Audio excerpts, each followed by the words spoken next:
Because I'd been through the Pentagon right after 9/11. About 10 days after 9/11, I went through the Pentagon and I saw Secretary Rumsfeld and Deputy Secretary Wolfowitz. I went downstairs just to say hello to some of the people on the Joint Staff who had used to work for me, and one of the generals called me and he said, "Sir, you got to come in. You got to come in and talk to me a second." I said, "Well, you're too busy." He said, "No." He says, "We've made the decision. We're going to war with Iraq." This was on or about the 20th of September. I said, "We're going to war with Iraq. Why?" He said, "I don't know." He said, "I guess they don't know what else to do."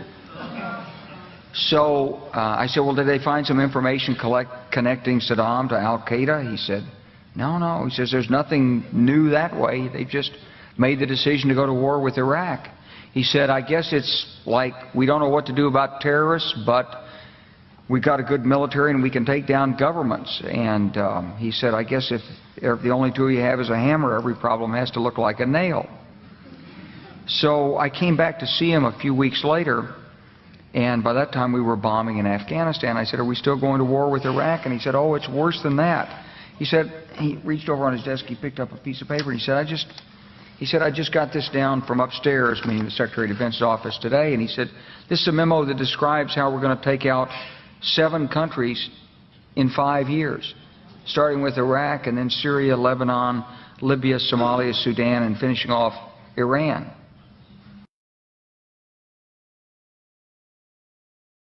This is a memo that describes how we're going to take out 7 countries in 5 years, starting with Iraq. My fellow citizens, at this hour, American and coalition forces are in the early stages of military operations to disarm Iraq, to free its people, and to defend the world from grave danger.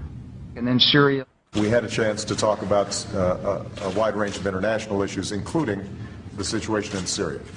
And I have to say that all of us who've been seeing the terrible pictures coming out of Syria and Homs recently recognize it is absolutely imperative for the international community to rally and send a clear message to President Assad that it is time for a transition, it is time for that regime to move on, and it is time to stop the killing of Syrian citizens by their own government. Lebanon. They both had different reasons, the State Department and the White House, for wanting Israel to do it, encouraging them to do it, supporting them. Our Air Force worked very closely with the Israeli Air Force for months before this, not necessarily with a deadline, knowing when it would happen. It was always going to be whenever there was an incident, they would take advantage of an incident. The word I used was fortunate timing. When Hezbollah grabbed some of the Israeli soldiers in early July, that was then a pretext, I think that's the only word, for a major offensive that had been in the works a long time. Libya. Today we can definitively say that the Gaddafi regime has come to an end. The last major regime strongholds have fallen. The new government is consolidating the control over the country, and one of the world's longest-serving dictators is no more. Somalia. Well, violence isn't only on the rise in Afghanistan. In fact, it looks like America's shadow wars have now increased by 1. Drone strikes have long been reported in Pakistan and Yemen, but now there's news that a week ago, a U.S. drone aircraft fired on 2 leaders of the Somalian organization Al-Shabaab. Sudan. President Obama is sending 100 combat-equipped troops to Central Africa to advise local forces on getting rid of one of the continent's most vicious operatives, Joseph Kony, the head of the Lord's Resistance Army, a group responsible for atrocities across the region.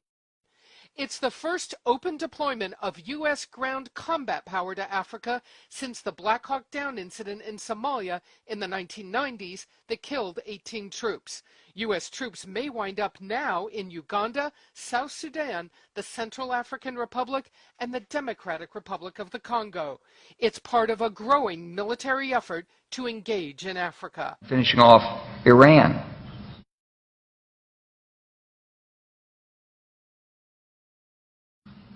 I said, "Is it classified?" He said, "Yes, sir." I said, "Well, don't show it to me." And I saw him a year or so ago, and I said, "You remember that?" He said, "Sir, I didn't show you that memo. I didn't show it to you." I'm sorry, what did you say his name was? I'm not going to give you his name. So go through the countries again? Well, starting with Iraq, then Syria and Lebanon, then Libya, then Somalia and Sudan, and then back to